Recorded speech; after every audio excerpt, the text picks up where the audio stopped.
앞서 전해드린 대로 국민의힘 윤리위원회가 조금 전인 저녁 7시부터 이준석 전 대표 징계 여부에 대한 논의에 들어갔죠.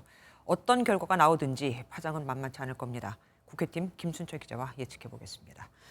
김 기자, 네. 이준석 전 대표의 운신의 폭이 상당히 줄어들었습니다. 당 윤리위 징계 어떻게 예상하십니까? 네, 징계 수위에 대해서 언급하는 건 사실 추론의 영역이지만 그렇겠죠. 당 안팎에서는 벌써 중징계 가능성 나오고 있습니다. 네. 우선 배경을 살펴보면요. 당 비상대책위원회가 이양희 위원장과 모든 위원회의 임기를 1년 연장했거든요. 네네.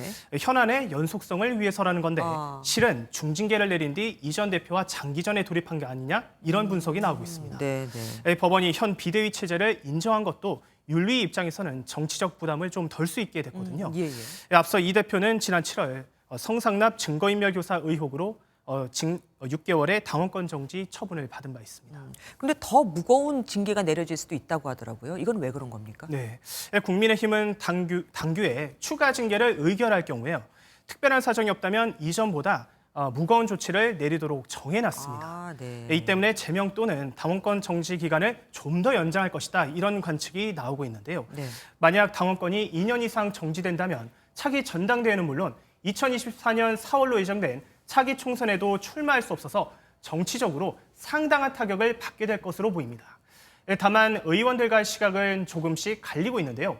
국민의힘의 한 핵심 관계자는 MBN과의 통화에서 소명 절차를 밟지 않으면 중징계가 내려질 것이라고 밝혔고 다른 핵심 관계자는 양두구육이나 신군부와 같은 단어는 표현의 자유인데 경징계로도 충분한 게 아니냐 이렇게 말했습니다. 어쨌든 국민의힘 같은 경우는 이번 법원 판단으로 한숨 돌리게 됐습니다. 네. 하지만 조기 전당대회 요구 같은 목소리도 나올 수 있지 않을까요? 네, 우선 국민의힘은 정진석 비대위원장과 주호영 원내대표가 국정감사와 당 수습에 주력할 것으로 보입니다. 네. 하지만 가장 중요한 숙제라면 현 체제를 끝내고 차기 지도부를 구성하는 전당대회를 개최하는 것이겠죠. 네. 일찌감치 일부 당권 주자들은 이 전 대표에 대한 법원의 판단을 환영하면서 전당대회에 대한 기대감을 나타냈습니다. 다만 시기가 좀 문제일 텐데요. 현재 사선인 김기현 의원은 당의 비상 상황을 서둘러 끝내고 수습하자는 취지로 연내 조기 전당대회를 주장하고 있습니다. 그러니까 12월의 이야기입니다.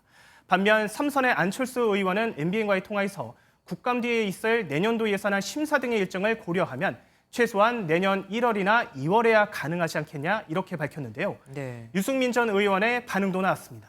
한때 이준석 전 대표는 유승민계로 불렸는데 유 전 의원은 가처분에 대한 법원의 결정을 존중한다. 국민의 신뢰를 받을 수 있는 새로운 길로 나아가야 한다고 SNS에 썼습니다. 그리고 이번에는 더불어민주당으로 가보겠습니다. 네. 이재명 대표가 만화예술인 단체하고 만났어요. 네, 한국만화영상진흥원이 윤석열 대통령 등을 풍자한 이른바 윤석열차에 금상을 준 것을 두고 문체부가 엄중 경고했다가 논란이 일었는데요. 예. 더불어민주당은 이를 두고 표현의 자유를 억압한 것이다 이렇게 맹비난했습니다. 급기야 이재명 대표는 오늘 국회에서 만화예술인들과 간담회를 갖고 현 정부 때리기에 나섰는데요. 이 내용 함께 들어보시겠습니다.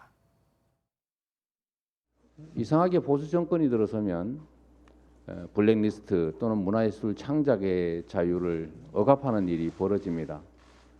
직업적으로 하는 일도 아니고 학생으로서 자유로운 표현을 한 것을 이렇게 억압하게 되면 앞으로 누가 문화 창작에 나설까 그런 걱정이 듭니다. 여기에서 한 발 더 나아가 국회 문체위 소속 민주당 의원들은 표현의 자유를 침해했다며 국가인권위에 진정을 제기했는데요. 네. 이를 두고 국민의힘은 문제를 삼은 건 주최기관인 진흥원 측의 허위 보고이지 표현의 자유가 결코 아니다라며 맞받았습니다. 예. 지금까지 김순철 기자와 정치톡톡 함께했습니다. 안녕하세요. 김주하입니다. 공정하고 신속한 MBN 뉴스 유튜브를 통해서도 만나보실 수 있습니다. 특히 더 많은 뉴스와 라이브를 보고 싶으시다면 오른쪽을 눌러서 구독하시면 됩니다. 어렵지 않죠? 빠르고 정확한 뉴스로 계속 찾아뵙겠습니다. MBN 뉴스를 시청해주신 여러분 고맙습니다.